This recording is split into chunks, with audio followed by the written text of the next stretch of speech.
முதல்ல ஒரு மாதிரி ஆரம்பித்தது என்ன ரோல் அப்படின்ட்டு, அப்புறம் கதையோட ஷேப் மாறிச்சு, வேறு ஸ்க்ரீன் ப்ளே கேரக்டர் எல்லாமே மாறிடுச்சு.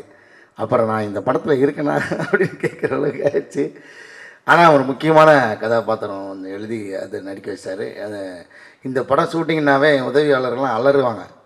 ஏன்னா மனித நடமாட்டமே இல்லாத இடத்துக்கு தான் ஷூட்டிங் கூட்டு போகிறது. அதுலேயும் நம்ம சுகுமாரண்ணா இருக்கார், ஒரு கால் தடம்படாத இடமா இருக்கும். அங்கே மிருகங்களும் ஏறி போக முடியாத ஒரு சூழ்நிலையாக தான் இருக்கும். ஒரு புதர் காடாக இருக்கும். அந்த காட்டுக்குள்ளே கொண்டு போய் அவர் கேமரா வச்சுக்கிட்டு ரிவர்ஸில் ஓடுவார். நம்ம ஃபார்வேர்ட்லேயும் நடக்க முடியாது அந்த இடத்துல. கொடி அது இதுன்னு முட்புதர்லாம் இருக்கும். அதுக்குள்ளே ரிவர்ஸில் கேமரா தூக்கிட்டு மேலே ஏறி ஓடிக்கிட்டு இருப்பார். நம்ம அவரை ஃபாலோ பண்ணி போகிறதே பெரிய கஷ்டமாக இருக்கும். அந்த மாதிரி ஒவ்வொரு நாளும் சவால். ஒரு நாள் இந்த கூக்கால் பக்கத்தில் ஒரு அங்கேருந்து ஒரு 4 கிலோமீட்டர் கீழே இறங்கணும். இறங்கி ஒரு பள்ளத்துக்குள்ளே ஷூட்டு. ரூமெலாம் கிடையாது. இங்கே வழக்கம் போல் கேரவன் ரூம் அதுக்கெல்லாம் இங்கே இடம் கிடையாது. அவங்கவுங்க டென்ட்டை அவங்களே தூக்கிட்டு போயிடணும். கீழே போய் டென்ட்டு போட்டு தான் தங்கணும் அந்த ஷூட்டிங் ஸ்பாட்டுக்கு. இறங்கினோடனே இங்கே தான் பக்கத்தில் அப்படி இறங்கி போயிடலான்ட்டு அந்த உள்ளூர்காரர் ஒருத்தர் அவர் வேகமாக இறங்கி போயிட்டு இருந்தார். அது இறங்கும்போது ஒரு கல் ஒன்று உருண்டு அப்படியே போச்சு. அந்த கல்லை ஃபாலோ பண்ணி பார்த்தேன். அது கீழே அந்த மலையை தாண்டி கீழே தான் போய் லேண்ட் ஆச்சு. எங்கேயுமே லேண்டிங்க்கு இடம் கிடையாது. அப்படி தலைகீழே இறங்கி போனோம்.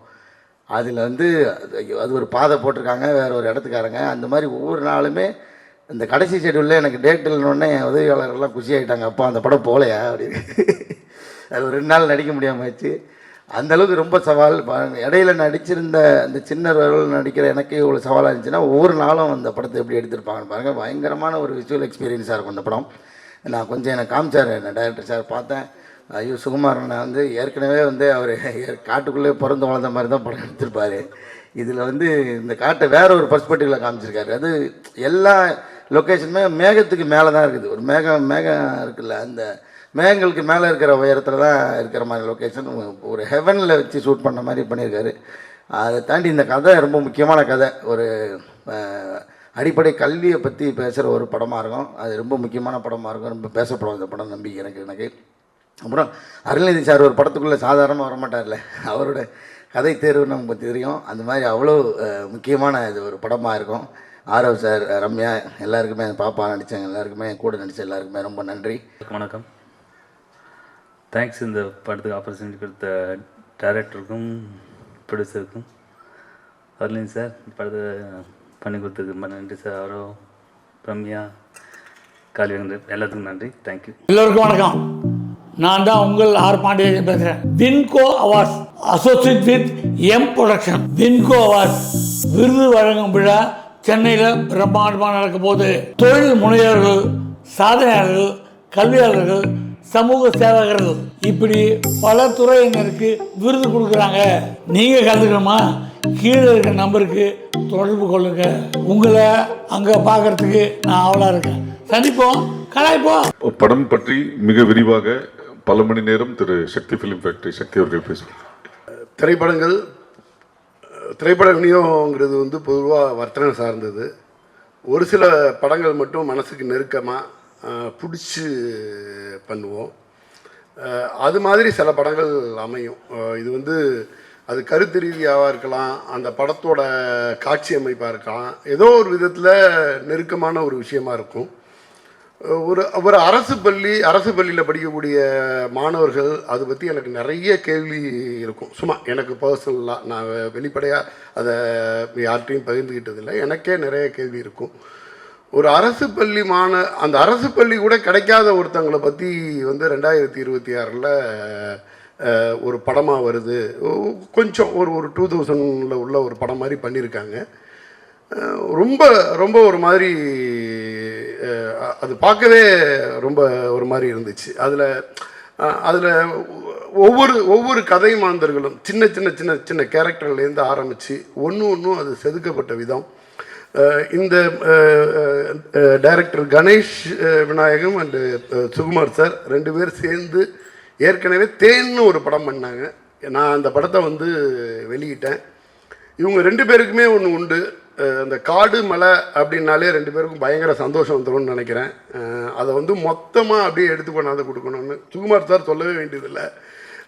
காடு மலை அருவி அப்படின்னா சுகுமார் சார்னு பேட்டர்ன் பண்ணி வச்சுட்டாரு போல் இருக்கு. அதோட மொத்த அழகியலையும் உள்ளே எடுத்துகிட்டு வந்தாங்க. வந்ததுக்கு பிறகு அதுக்குள்ளே இருக்கக்கூடிய சின்ன சின்ன கேரக்டர்ஸ், அந்த அந்த சின்ன குழந்தை அது நடித்ததாக இருக்கட்டும், அதுக்கு பிறகு வந்து அவங்க ஆரவ் அண்டு ரம்யா பாண்டியன் பேர் அவங்க பண்ணியிருக்கதாக இருக்கட்டும், என்னென்னா நடிப்புலையே வந்து ஒரு பெரிய மெச்சூரிட்டி இருக்கும், ஃப்ரேம் பை ஃப்ரேம் வந்து ஒரு அழகியல் இருக்கும். இதையெல்லாம் தாண்டி ரொம்ப ஒரு ஹார்ட் ஹீட்டிங்கான விஷயத்தை வந்து ரொம்ப அழகாக எடுத்து சொல்லியிருந்தாங்க. இதையெல்லாம் தாண்டி இதில் வந்து அருள்நிதி சார் ஒரு படம் வந்து எனக்கு வந்து ஒரு மூட் செட் பண்ணுற மாதிரி இனிஷியலாக ஒரு கதையை வந்து நகர்த்தி அப்படி எடுத்துகிட்டு வந்தாச்சு. அருள்நிதி சார் ஒரு ஸ்டேஜுக்கு பிறகு உள்ளே வர்றாரு. வந்ததுக்கு பிறகு அந்த படம் வந்து ஒரு ஆர்ட் ஃபார்மில் இருக்க படம், ஒரு கமர்ஷியல் படம் மாதிரி வந்து ஒரு பரபரன்னு போக ஆரம்பிச்சிச்சு. மிகப்பெரிய பர்ஃபெக்ஷனிஸ்ட்டு சாரோட படம். என்ன சார் ரியாக்ஷன்? மிகப்பெரிய பர்ஃபெக்ஷனிஸ்ட்டு. டிமாண்டி காலனி இதெல்லாம் வந்து சாரோட படத்தை எடுத்து மொத்தமாக நான் வாங்கி வெளியிட்ட படம். அது ஒரு சின்ன சின்ன விஷயத்துலையும் அவ்வளோ பர்ஃபெக்ஷன் பார்ப்பாங்க. அது ப்ரொடியூசருக்கு வந்து ப்ரொடியூசர் ஃப்ரெண்ட்லியாக இருக்கிறதா இருக்கட்டும். நான் வந்து அந்த படம் வாங்கி ரிலீஸ் பண்ணும் பொழுது அதோட இன்டர்வியூ கூட என்னோடய ஆஃபீஸில் உட்காந்தே பண்ணுறேன் அப்படின்னு சொல்லிட்டு ஃபுல் அண்ட் ஃபுல் பண்ணாங்க. அதில் உள்ள செலவை கம்மி பண்ணி வேறு ஏதோ ஒரு ப்ரொமோஷனுக்கு நீங்கள் யூஸ் பண்ணலாம் அப்படின்ற மாதிரி சொல்லிவிட்டு சின்ன விஷயமும் ப்ரொடியூசருக்கு ரொம்ப கோஆப்ரேட்டாக அந்த ஒரு டீம்னா அந்த டீமுக்கு வந்து எவ்வளோ சப்போர்ட்டிவாக இருக்க முடியும், தன்னோட பங்களிப்பு வந்து என்ன மாதிரி இருக்குன்னு பார்த்து பண்ணக்கூடிய ஒரு ஹீரோ. இந்த படம் எனக்கு வந்து ரொம்ப ஒரு பெருமையான படமாக நான் நினச்சி வெளியிடுறேன்.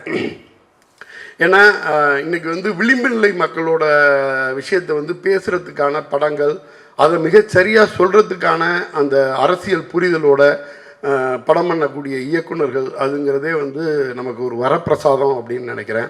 சமீபத்தில் கூட பார்த்தேன், அரசு பள்ளியில் வந்து முன்னாள் மாணவர் நல சங்கத்துக்காக காளி வெங்கட் சார் வந்து ஒரு தொடர்ச்சியாக ரீல்ஸ் வந்து வைரல் ஆகிட்டே இருந்துச்சு. ரொம்ப அழகான விஷயம். என்னென்னா இன்றைக்கி வந்து ஜென்சி கிட்ஸோ இல்லை அதுக்கு அடுத்து சோசியல் மீடியா லெவலில் உள்ள கிட்ஸுங்க வந்து அவங்களோட அடுத்தடுத்த ஃப்ரெண்ட்ஸுங்களோட கனெக்டடாக இருக்காங்க. அவங்களோட படித்தவங்க ஸ்கூல்லேருந்து காலேஜ்மெண்ட்லேருந்து எல்லாமே கனெக்டடாக இருக்காங்க. நிறைய அரசு பள்ளி மாணவர்கள் வந்து அந்த கனெக்ட் கூட கிடைக்காம எங்கெங்கேயோ போயிடுறாங்க. அது வந்து என்னென்னா, நான் கூட நினைப்பேன் ஒரு அரசாங்கமே அதை எடுத்து முன்னாள் மாணவர் நல சங்கத்தை வந்து பண்ணால் என்ன அப்படின்னு எல்லாம் கூட யோசிச்சிருக்கேன். இந்த படத்தில் சம்மந்தப்பட்ட காளி வெங்கட் சார் வந்து அவரோட பள்ளிக்கு ரொம்ப அழகாக அதை பண்ணுறாரு. வாழ்த்துக்கள் காளி வெங்கட் சார்.